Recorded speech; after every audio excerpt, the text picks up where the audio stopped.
The grail for me for a long time has been, how do you shoot with a faster sync speed and still get strobe? For 800 watts of power in a really efficient design, it's an amazing, amazing kit. So there's all types of reasons we want to get into a faster shutter speed. Overcoming ambient light, you can also shoot shallow depth of field by not limiting you to a 200th of a second, whether you're just going to go to a 500th because you just want to kill a little bit of ambient, or you want to go all the way to an 8,000th of a second because you want to use the shutter to stop action. It opens up a ton of creative possibilities. So that's why you're stuck at a 1/60th, 200th, depending on the camera. It basically limits you as to how you can use strobe. What happens is the curtain opens, travels up, the whole sensor is exposed, the flash goes off, the bottom curtain comes up and it shuts. The minute you go slightly faster than that sync speed, the top curtain starts opening, the bottom starts moving, the strobe goes off, and half of your frame is covered when that strobe hits. The whole idea behind HS is that because that shutter starts moving and then the other part of the curtain starts moving, you have to time that strobe pulse so it begins while the bottom is open and then it's still going as that slit travels. HS mode, just like others, once you click into it, you can turn it on and you can turn it off. This is the brand new RFS 2.2. They come in a C Canon version, an S Sony version, and an N Nikon version. It's a smart device, which is why you have to have one for each of those three brands, because it talks to the camera. There are 3 buttons and a thumb wheel on the back of this. Each of these buttons works in a short press or a long press. HS mode, push it once, and you just basically turn it on and off, and it turns it on and off at the head too. So we hold that long press and it says HSMA. You literally just roll this wheel, and what you're doing is adjusting that traveling slit of the shutter and that strobe pulse. You're aligning them. So the default value out of the factory will work for most of your cameras, but you may find if you're getting a little shading or a black bar, you might need to get in there and tweak a little bit. ST at the top is Studio. If you click it once, you can dial up or down the whole studio's energy. So if you have one Siros head at 5, one at 6, and one at 8, you can take them all down one stop, and they'll drop 8 to 7, 7 to 6, 5 to 4. If you hold the ST button down, you enter the studio channel mode. You basically can select what studio you want this transmitter to work with. So if we've set up Studio 4 on this one and Studio 6 on the other one, we can choose between those two here. So the last button is the LP button. One tap brings up lamp 1 and lets you adjust the energy there. If you tap a second time or a third time, you can enter the different lamps in the sequence. So if I've got 6 lamps, I can tap and get to lamp 6.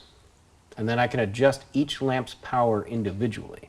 If you hold the LP button for a long press, you can set the maximum number of lamps in your studio. So if you only have 3 heads that are working, you can set it to 3 heads, and then the little display changes to you're now in lamp 1 of 3. So you're just basically saying, I'm not using all these other numbers. Why bother having to have them as options that you might need to scroll through? So we're going to go into the Broncolor app. You turn the Wi-Fi on, it automatically generates a Wi-Fi network. So we get this great interface. We've got the lamps over here. So if we want to turn down the whole studio a stop, we do it from here. If we go into the lamps themselves, you can control the power discretely. So if we want lamp 2 up to 5.5, we do that there. If we hit the more, it gives us access to change the lamp address, which will change the ready light color. We can turn the monolight on and off. We can put it in standby mode. So if we want to take a light out of our group, we can put them in eco mode if we're trying to eke out more pops and recycle time isn't the primary factor. And we can also engage our favorite HS mode from here. Very useful.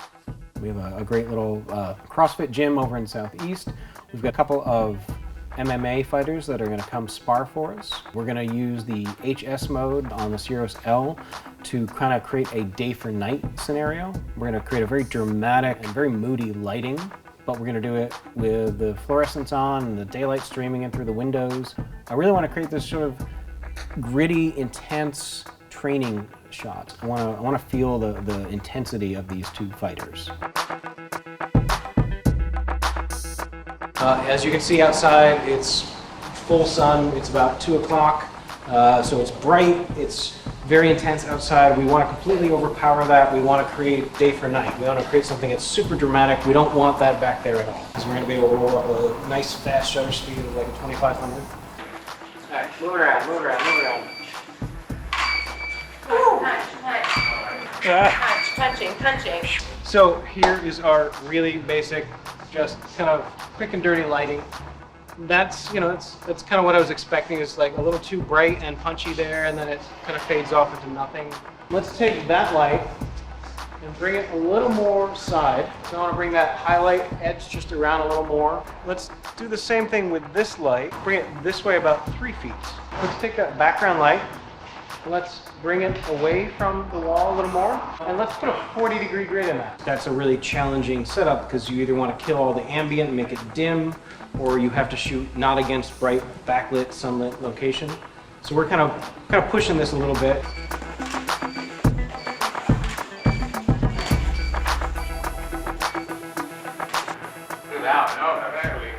And now we've added a little bit of haze. We've dialed in our lighting, and the guys are off getting a little bit of sweat applied, and we're gonna go and create some final art now.